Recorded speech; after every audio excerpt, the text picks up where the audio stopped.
for the government. And then they call it a loan. Of course, they don't print it all because most of it's checkbook money. But nevertheless, the process is the same as if they had just turned on the printing presses and printed all this money and gave it to the federal government. So now, once the Federal Reserve System creates this money out of nothing, literally, it's fresh money into the society, into the economy, and that's how the money supply keeps growing and growing and growing. What about the banking partner? What's in it for them? I come in and I give the bank, say, 100 ounces of gold, and the bank offers me some interest payment on that. They're going to pay me 3% interest. And they're going to take that 100 ounces of gold and they're going to lend it out at 5%. That's how they make their money, the 2% spread. Okay? Now that's fine so far, because I know that gold is in there, it's being loaned out, and someday I'm getting 2% interest, and someday I can ask for that principal back. It might be 6 months, it might be a year, whatever it is. Where the trick comes into this is the bank says, not only are we going to lend that money out, but we're going to allow you, Mr. Depositor, to draw on that money right now. All right? Which means that they can't possibly be saying that I can draw 100% of that deposit when they've also loaned out 100% of that deposit. Now, maybe they don't loan out 100%, maybe they don't loan out 90% or 80%, but whatever it is. And that's the fractional reserve concept.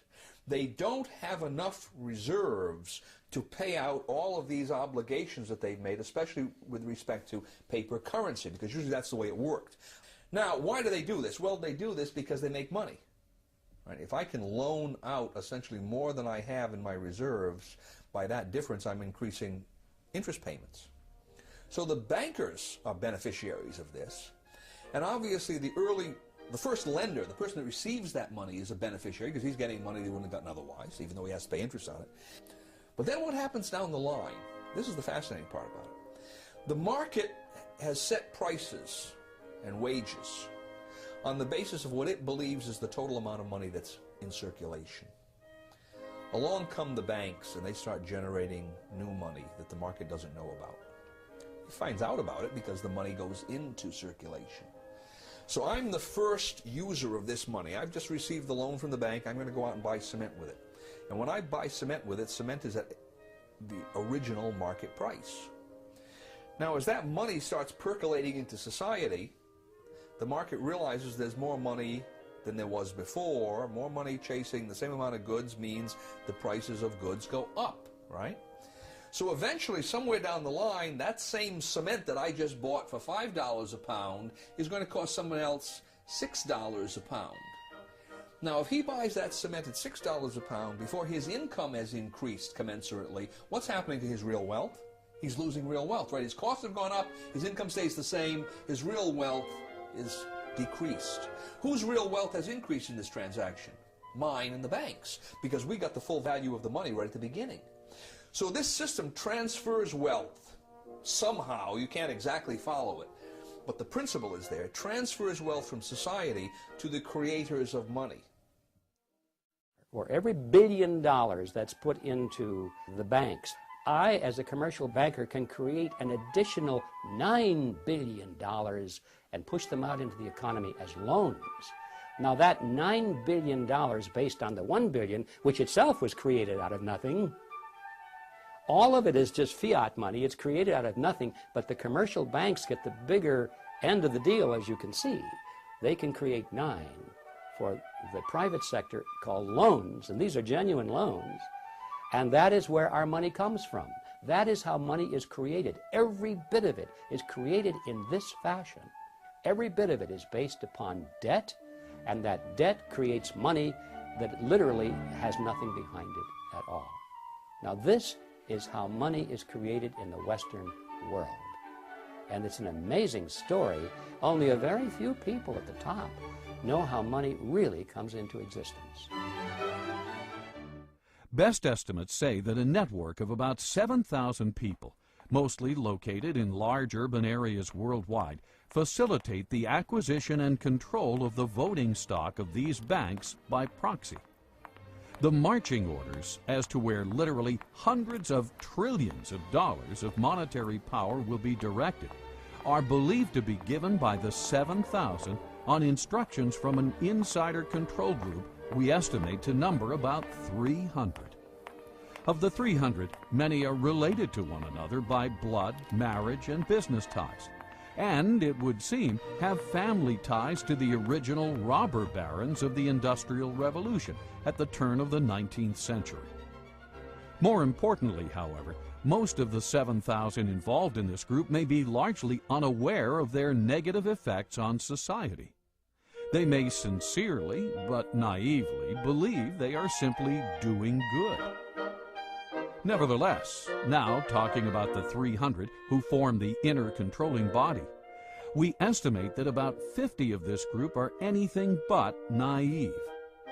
Thus, having successfully established the ultimate money-making machine, the Federal Reserve System, this nefarious cartel of tyrants is in a position to literally acquire control over the assets of the world, deprive the people of all their prosperity, as Thomas Jefferson would say. This is the calculus of the situation, and this is exactly what they are doing, with a little help from their virtuous but ignorant servants in Congress, as John Adams might say. Yes, the Founding Fathers must surely be rolling over in their graves. The original intent of the Constitution is spelled out quite clearly, not only in the document, but in the immediate history that surrounds its formation. Now, Article 1, Section 10, Clause 1 limits the powers of the states. It says, no state shall coin money. States had coined money. Stops them from doing it. No state shall emit bills of credit. Now, that's one of those peculiar words. If you were living in that time, you knew what it meant. It meant essentially what we call paper money. No state shall emit bills of credit, which means that a state itself cannot create paper money, and then it can't do it indirectly by setting up some kind of a bank that's controlled by the state. Third provision in that clause is, no state shall make anything but gold and silver coin a tender in payment of debts. And notice the language, no state shall make anything but gold and silver coin, meaning states can and should make gold and silver coin a tender in payment of debts. But the historical background shows absolutely clearly that paper money was not going to be allowed at the national level or the state level. And the very interesting point here is that the same people who wrote the Constitution had been to a large extent in control of the states and of the Congress under the Articles of Confederation during the War of Independence. These people had emitted large amounts of paper money. The states did it, Congress did it. When that Congress did it was called the continental currency, and most people are familiar with the phrase not worth a continental. Paper money depreciated so radically in value that it was essentially worthless. Those same people looked back at what they had done only a few years earlier and said, we're not going to do this anymore. The inflation isn't rising prices. The inflation is the government's program of increasing the supply of money, which devalues the currency, and that causes the prices to go up. Inflation, that is the destruction of money, eventually wipes out the middle class. The best example in the 20th century being what we saw happen in Germany. As the runaway inflation came, the middle class got wiped out. In the early stages, of course, somebody benefited. Eventually it hurts everybody. But in this country right now, we have constant insidious inflation. So there is a transfer of wealth from the poor and the middle class to the wealthy. But because it affects the business cycle and causes prices to go up in general, who suffers the most? The people who can afford it the least. That people on fixed incomes, low middle income people, poor people. I think it especially hits hard low middle income people who are trying to make it on their own and won't go on the dole, because their prices go up more and they're the first ones to lose their job when the business cycle turns down. The Federal Reserve, by increasing the credit, creates the boom part of the cycle, but then there's always the resulting downturn of the cycle when unemployment rises.